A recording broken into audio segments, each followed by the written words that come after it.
좋은 아침입니다. 미라클 모닝 라디오 시작하겠습니다. 오늘은 64일차, 주제는 그 얘기 들어봤니입니다. 여러분, 그 얘기 들어보셨습니까?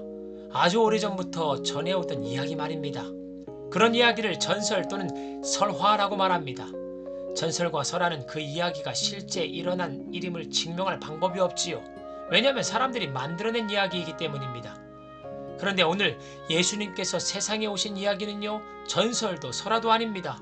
왜냐하면 이 이야기는 사람이 만들어낸 이야기가 아니라 하나님께서 인류 역사에 일어나게 하신 실제 사건이기 때문입니다. 그렇기 때문에 역사학적으로도 증명이 가능한 일입니다. 마태는 마태복음 1장을 통해 예수님의 탄생 기사를 역사적으로 증명 가능한 족보를 통해 말씀하고 있습니다. 마태복음 1장 1절 말씀입니다. 아브라함과 다윗의 자손 예수 그리스도의 계보라라고 말씀합니다. 계보라는 뜻은 족보라는 뜻입니다. 족보는 한 가문의 혈통관계를 적어놓은 책입니다. 여러분, 예수님에게 족보책이 있었다는 거 들어보셨습니까? 예수님은 아브라함이란 믿음의 조상의 혈통으로 시작된 족보를 가지고 있으셨습니다. 그 이유는 하나님께서 아브라함에게 약속하신 것을 예수님께서 이루시기 위함이었지요. 하나님께서 아브라함에게 약속하신 것을 가리켜 신학자들은 아브라함 언약이라고 말합니다. 창세기 12장 1에서 3절 말씀입니다. 여호와께서 아브라함에게 이르시되 너는 너의 고향과 친척 아버지 집을 떠나 내가 내게 보여줄 땅으로 가라. 내가 너를 큰 민족을 이루고 내게 복을 주어 내 이름을 장대하게 하려니 너는 복이 될지라. 너를 축복하는 자에게 내가 복을 내리고 너를 저주하는 자에게 내가 저주하리니 땅의 모든 족속이 너로 말미암아 복을 얻을 것이니라 하신지라. 하나님과 아브라함이 맺은 언약의 특징은 아브라함이 하나님을 믿고 갈대아 우르를 떠나 하나님께서 지시한 땅으로 향하는 순종을 했다는 데 있습니다. 또한 너를 축복하는 자에게 내가 복을 내리고, 즉 축복은요 아브라함이라는 유대인들에게만 주어진다고 생각했었는데 아브라함을 축복하는 이방인들도 더불어 축복을 받을 수 있다는 약속이 아브라함 언약에 포함되어 있었던 것입니다. 예수님은 아브라함의 언약의 특징인 믿음과 순종, 그리고 모든 사람들에게 주어지는 축복을 실제 이루시기 위해 이 땅에 오신 분이신 것입니다. 우리는 예수님을 통해 하나님을 믿고 또 그 뜻에 순종할 수 있을 뿐 아니라 예수 그리스도 안에서 상전이나 종이나 나이가 많거나 적거나 상관없이 모두 평등한 은혜를 누릴 수 있게 되는 것입니다. 이것이 아브라함의 언약을 성취하신 예수님의 모습이신 것입니다. 또한 예수님의 족보에서 눈여겨볼 사항이 족보에 등장하는 인물들이 실제 존재했을 뿐 아니라 족보에는요 중요한 소수의 사람들을 추려서 등장시키고 있다는 사실인 것입니다. 2절 말씀에 아브라함의 자녀였던 이삭의 자녀 중 에서의 이름은 빠져 있고요 야곱만 등장합니다. 이는 하나님께서 에서가 아닌 야곱의 혈통을 통해 예수님을 태어나게 하시겠다는 뜻이 담겨 있는 것이지요. 또한 야곱에게는 12명의 아들이 있었지요. 근데 그중 유다라는 아들의 이름만 등장합니다. 그 이유는 하나님께서 야곱의 많은 아들 중 유다의 혈통을 통해 예수님이 태어나실 것을 말씀하고 있는 것이지요. 또한 유다의 혈통 중 다윗이란 걸출한 인물을 통해 예수님은요 다윗의 아들 예수라는 호칭을 얻게 될 것을 말씀하고 있는 것이지요. 많은 사람들 중에 하나님의 자녀로 선택받아 예수님을 믿고 있다는 것 자체가 너무도 귀한 은혜라는 것을 우리가 감사해야 되는 것이지요. 하나님께서는요 사무엘하 7장 16절 말씀을 통해 다윗과도 다윗 언약을 맺으시지요. 내 집과 내 나라가 내 앞에서 영원히 보존되고 내 왕위가 영원히 견고하리라 하셨다 하라. 이는 다윗의 혈통을 통해 무너지지 않는 영원한 나라를 세우실 예수님의 탄생을 예언하고 있는 언약의 말씀인 것입니다. 이처럼 예수님은요 우연히 이 세상에 태어난 인물도 아니고 전설이나 설화 속 허구적인 인물도 아닌 아브라함과 다윗의 언약을 이루시기 위해 계획적으로 이 땅에 오신 역사적인 인물이라는 사실을 강조하기 위해 마태는요 마태복음 1장에서 아브라함으로 시작하여 다윗을 지나 그리스도에 이르는 실제적인 인물들이 포함된 족보를 들어 예수님의 탄생 사건을 말씀하고 있는 것입니다. 이 예수님의 족보가 얼마나 사실적인 혈통으로 이루어져 있는지는 우리가 3절에서 6절까지의 말씀을 읽어보시면 잘 알 수 있습니다. 3절 말씀에 다말은요 시아버지와 관계하여 자녀를 낳았던 인물이고요. 5절의 말씀에 등장하는 라합은요 기생이었고요. 룻은요 암몬에서 태어난 이방 여인이었으며 6절에 등장하는 우리아의 아내 밧세바는요, 다윗과 가늠한 여인이었습니다. 이 족보가 거짓 족보였다면 이와 같은 창피한 혈통의 이야기는요, 생략했을 것입니다. 하지만 하나님께서는요, 그의 역사에서 수치스럽고 창피한 배경을 가진 사람도요, 예수 그리스도의 은혜를 통해 구원받을 수 있다는 사실을 알리기 위해 예수 그리스도의 족보에 이들의 이름을 기록하고 있는 것입니다. 우리는 이를 통해 나 같은 자도 살리신 그 은혜에 감사해야 하는 줄 믿으시기 바랍니다. 그리고 이 예수님의 족보의 또 다른 특징은요, 여성들이 아닌 남성들이 그 혈통을 잇고 있다는 것입니다. 족보에서 남성들이 누구누구를 낳고라는 표현을 반복해서 사용하고 있습니다. 이는 여성을 통해서는요, 그 뱃속의 생명이 누구의 혈통인지를 찾기 어려운 점을 고려하여 남성들의 이름을 통해 그 혈통의 계보를 기록하고 있는 것입니다. 그런데 특이한 점이 있습니다.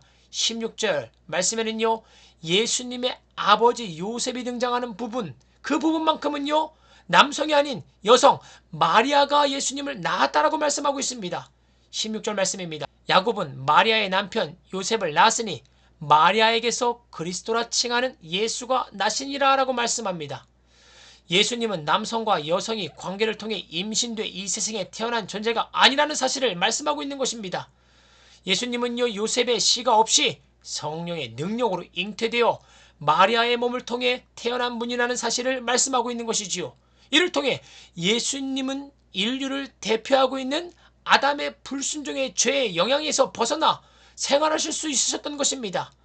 인류를 구원하실 수 있는 분은 죄가 없으셔야 했기 때문에 하나님께서는요, 예수님을 남자를 통하지 않고 성령님을 통해 태어나게 하셨던 것입니다. 그렇게 예수님만 저와 여러분들을 구원하실 수 있는 유일한 분이심을 믿으시기 바랍니다. 그리고 이 족보의 또 다른 특징은요, 17절 말씀에 기록되어 있지요. 그곳에 예수님의 계보를 14대씩 3번 나누고 있는 부분을 볼 수 있습니다. 그런즉 모든 대수가 아브라함부터 다윗까지 14대요. 다윗부터 바벨론으로 사로잡혀갈 때까지 14대요. 바벨론으로 사로잡혀간 후부터 그리스도까지 14대더라. 이는 히브리인들이 사용하고 있는 숫자 표현 방식을 반영한 계보 표현 방식이지요.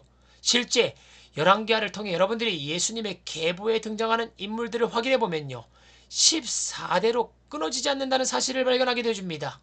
이를 통해 마태는요, 이 족보를 통해 사실적인 내용을 꼼꼼히 적으려고 하기보다는요, 14대씩 3번 나누는 숫자 배를 통해 나름 상징적인 뜻을 나타내기를 원했던 것 같습니다. 히브리 숫자 표현 방식을 가리켜 게마트리아라고 부릅니다. 이 방식대로 다윗의 이름을 숫자화하면요, 14대가 됩니다. 그래서 마태는요, 예수님까지의 혈통의 대수를 14대로 3번 나누어 끊어 예수님께서 다윗의 혈통으로 오셨다는 사실을 강조하고 있는 것입니다. 아울러 구약 성경에서 14대는요, 고통과 속박의 숫자입니다. 야곱은 라반의 집에 머물면서 두 아내를 위해 14년 동안 종살이야 했지요. 요셉은 17살 때 이집트로 끌려갔다가 14년째 되던 해에 30살에 국무총리가 됩니다. 마태가 이처럼 예수님의 혈통을 14대로 3번 나누는 표현을 통해 고통과 속박 속에 죽어가고 있는 영혼들을 구원하기 위해 이 땅에 오신 예수님을 말씀하고 있는 것입니다. 저와 여러분들을 구원하기 위해 이 땅에 오신 예수님을 찬양하기를 바랍니다. 마지막으로 예수님의 족보에서 눈여겨봐야 할 사실은요, 고통과 속박에서 인간을 구원하시기 위해 예수님께서 대신 십자가에 죽으신 용어인 의로움입니다. 우리는 예수님의 의로움 때문에 하나님의 자녀가 되었고, 그 의로움 때문에 형벌을 받아야 하는 법정에서 무죄 판결을 받게 되었던 것입니다. 그렇기 때문에 신학자들은요, 그 의로움을 법정적 의로움이라고 부릅니다. 내 느낌과 감정과는 상관없이 예수님께서 저와 여러분들을 위해 흘리신 그 피가 우리를 의롭게 하였다는 것입니다. 우리 모두는 이 사실을 믿고 예수님의 의로움을 전달받은 존재가 되는 것입니다. 예수님께서 저와 여러분들을 구원하시기 위해 대신 죽으심으로 전달해 주신 그 의로움보다 더 먼저 신약 성경에 기록된 의로움이 이 족보에 기록되어 있습니다. 이 의로움은요, 예수님께서 우리에게 전달해 주신 그 의로움과 동일한 원어를 사용하고 있습니다. 디카요시네. 19절 말씀입니다. 그의 남편 요셉은요, 의로운 사람이라 그를 드러내지 아니하고 가만히 끊고자 하여. 만약 요셉이 법정적인 권리를 내세우는 의로움의 소유자였다면 당시 결혼식 전에 임신해 있던 마리아는요, 율법의 심판을 받아 생명을 보존하기 어려울 수 있었을 것입니다. 그런데 요셉은요, 타인을 생각하는 마음이 강했고 마리아에게 피해가 없기를 바라는 마음으로 조용히 자신의 법적인 권리를 포기했던 것입니다. 우리는 이 요셉의 성품에서 배려를 볼 수 있게 됩니다. 신약 성경에 처음 등장하는 의로움이란 단어는요, 예수님의 성품을 반영하고 있는 배려를 드러내고 있는 의로움이었던 것입니다. 예수님이 이 세상에 왜 오셨습니까? 저와 여러분들을 배려하기 위함 아니었습니까? 법적으로 보면 저와 여러분들은요, 스스로 죄값을 치르지 못하고 사망에 매여 지옥에 갈 운명이었습니다. 그런데 예수님께서 우리를 고발할 수 있는 법적인 권리를 포기하시고 저와 여러분들을 최대한 배려하시기 위해 우리도 알지 못하게 그 2000년 전에 십자가에서 우리를 배려하셨던 것입니다. 그것이 인류 최대의 배려 사건이었던 것이지요. 요셉은 드러내지 않고 가만히 끊고자 했습니다. 여기서 끊는다는 표현은요, 혼인관계를 끊어 마리아에게 법적으로 피해가 가지 않도록 조용히 자신은 마리아의 인생에서 사라지는 결정을 하겠다는 표현인 것입니다. 이미도 요셉과 마리아의 사이를 알고 있는 사람들이 꽤 있었을 것이고, 요셉은 마리아와 정혼관계까지 했기에 마리아와 다양한 추억들이 있었을 것입니다. 그렇기에 그의 마음은 분명 편치 않았을 텐데, 한 여인의 삶이 망가지지 않도록 하기 위해 자신이 그 모든 것을 희생하고 오직 마리아만을 배려하기 위해 조용히 마리아의 곁을 떠나려 했던 것입니다. 하나님께서는요, 예수님의 성품을 가지고 삶을 살았던 유다지파의 사람이었고 다윗 왕의 후손이었던 요셉을 선택하시어 예수님을 그 가문에서 태어나게 하셨습니다. 예수님께서는요, 요셉 가문의 아들로 태어나 당시 신생아로서 필요했던 다양한 법정적 보호와 권리 속에서 삶을 살아갈 수 있으셨던 것입니다. 여러분과 저는 우리가 지은 죄 때문에 심판을 받아야 했고 그 심판의 결과로 유죄, 판결인 지옥에 갈 인생들이었습니다. 그런데 그 죄의 형벌의 값을 예수님께서 대신 치르시고 그분은 십자가에 못 박혀 돌아가셨습니다. 하나님은 예수님의 그 의로움을 보시고 저와 여러분들을 구원해 주신 것이지요. 우리가 이 사실을 믿고 동의한다면 이제 우리도 요셉과 같은 의로움을 가지고 오늘 하루도 자기 중심성을 내세울 자리에서 타인을 배려하고 공동체를 세워나가고 교회를 사랑하고 나라를 위해 기도하는 요셉과 같은 의로운 선택을 하실 수 있는 저와 여러분들이 되기를 소망합니다. 자신을 알아주지 않는다고 성질 부릴 게 아니라 조용히 하나님만 알아주시면 된다고 스스로 말하고 그 자리를 떠날 수 있는 저와 여러분들의 삶이 되기를 소망합니다. 예수님의 의로움으로 구원받은 참백성이라면 요셉이 가졌던 남을 배려하는 의로움이란 열매는요, 분명히 개인마다 시간차는 있을 줄 모르지만 개인의 삶에서 열매 맺게 될 줄 믿습니다. 여러분, 이 예수님의 족보 얘기를 알고 계셨습니까? 만약 듣지 못하셨다면 오늘 이 족보의 이야기를 먼저 들으시고 다른 누군가에게 이와 같은 질문을 통해 족보의 이야기를 전해보시면 어떨까요? 너 그 얘기 들어봤니? 여러분, 하루 3분으로 기적의 하루를 만드세요. 오늘 찬양은요, 히스윌을 찬양팀이 부릅니다. 그 얘기 들어봤니? 그 얘기 들어봤니? 우릴 위해 구주가 나셨대. 베들레헴 작은 마국간에서 오늘 태어나셨대.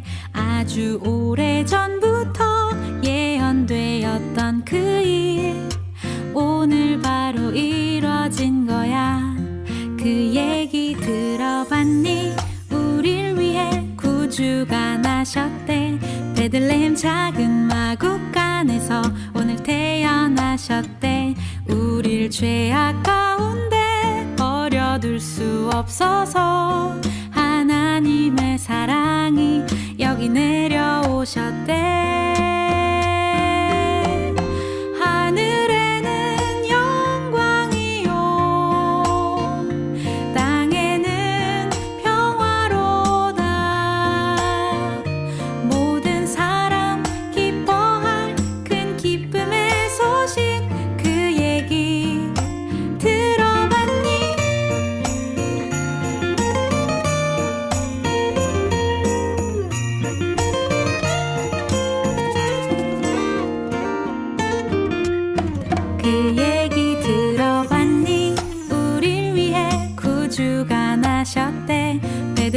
작은 마국간에서 오늘 태어나셨대.